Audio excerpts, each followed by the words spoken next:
So, have you ever looked at two different groups and wondered if the difference between them is, real, or is it just random chance? Well, today we're going to dive into a super powerful statistical tool that helps you answer exactly that, the independent samples t-test. Here's our game plan. We'll kick things off with when you should even use this test. Then we'll pop the hood and look at the formulas you'll need. After that, we'll walk through a real example together, step by step. Then comes the fun part, figuring out what the results actually mean. And finally, we'll wrap up with a couple of common mistakes to watch out for. Sound good? Let's get to it. Okay, first things first. Let's set the stage and figure out when this test is your go-to tool. Think about it.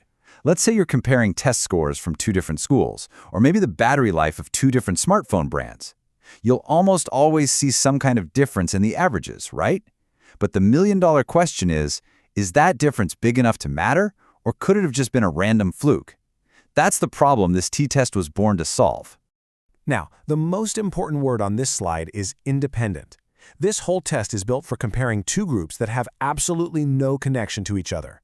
We're not talking about a before and after test on the same group of people. Nope. We're talking about two totally separate, unrelated groups. Think a clinical trial with one group getting a new medicine and a different group getting a placebo. That's the idea.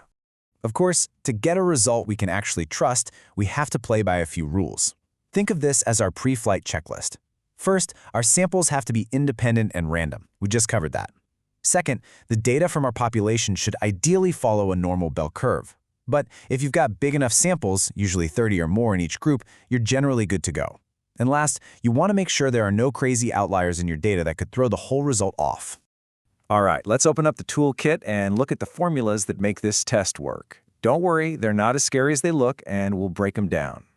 This is the heart of the t-test. And really, the idea behind it is pretty simple. All we're doing is creating a ratio. On top, we have the signal. That's the difference between the averages of our two groups. And on the bottom, we have the noise. That's just the natural, random variation that exists within the groups. So our final t-score is just a signal-to-noise ratio. The bigger that number, the stronger our signal. Next up, we have this thing called degrees of freedom. It sounds a little weird, but it's just a way of adjusting our test based on our sample sizes.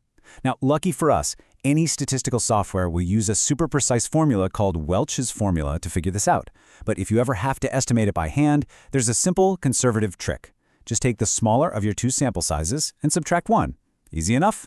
And the last tool in our kit is the confidence interval formula. This is awesome because it doesn't just tell us if there's a difference, it actually gives us a plausible range for how big the true difference is between the two overall populations. It's like saying, we're pretty sure the real difference is somewhere in this ballpark. Okay, theory is great, but let's make these numbers actually talk. We're going to walk through an example step by step and see how it all comes together. So here's our data.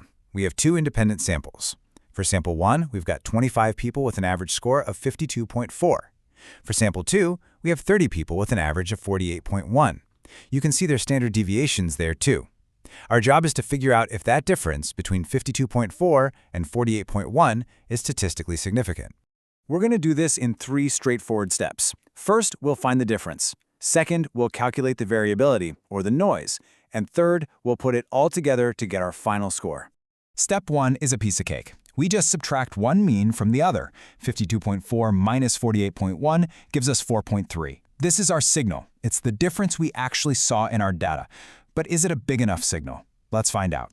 For step 2, we calculate the noise. We plug our standard deviations and sample sizes into that bottom part of the formula, and we get a standard error of about 2.14. You can think of this number as the typical expected amount of difference you'd see between two groups just because of random luck. It's our baseline. And now for the main event. We divide our signal, 4.3, by our noise, 2.1365. And that gives us our final test statistic, 2.0126. So what this number tells us is that the difference we observed is just over 2 times bigger than what we'd expect from random chance alone. The question is that enough? So we did the math, and we got our number, 2.0126. But a number by itself is kind of useless, right? So let's get to the most important part. What does it all mean? There are basically 2 roads to get to our conclusion, but they both lead to the same place. With the classical approach, we find a critical value, a line in the sand, which turns out to be 2.0115.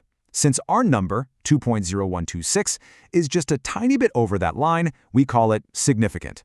The more modern p-value approach calculates the exact probability of getting our result by chance, which is about 0.0496. Since that's less than our cutoff of 0.05, we reach the same conclusion. And that conclusion is, we reject the null hypothesis. The null hypothesis, or H0, is just the default idea that there's no real difference between the groups. But our data is strong enough to say, nah, we're rejecting that idea. So let's translate that out of statistician speak. What we're really saying is this. At a 5% significance level, we have enough evidence to say that the difference we saw isn't just a random fluke. There's likely a real, meaningful difference between the two populations that our samples came from. We're almost done, but before we go, let's quickly cover a couple of common traps you'll want to avoid. Knowing what not to do is just as important as knowing what to do. First, and this is a big one, don't ever use this test for data that's related, like a before and after test on the same person. That requires a completely different tool called a matched pairs test. Second, just stick with the Welch's t-test that we used. Some older methods require you to assume the variances in your two groups are equal, but Welch's test doesn't. It's safer and works in way more situations. And that's a wrap on the independent samples t-test. It's a really fantastic tool for making meaningful comparisons. So I'll leave you with a final thought. Now that you know how this works, what two groups out there in the world would you want to compare? What questions could you answer? Think about it.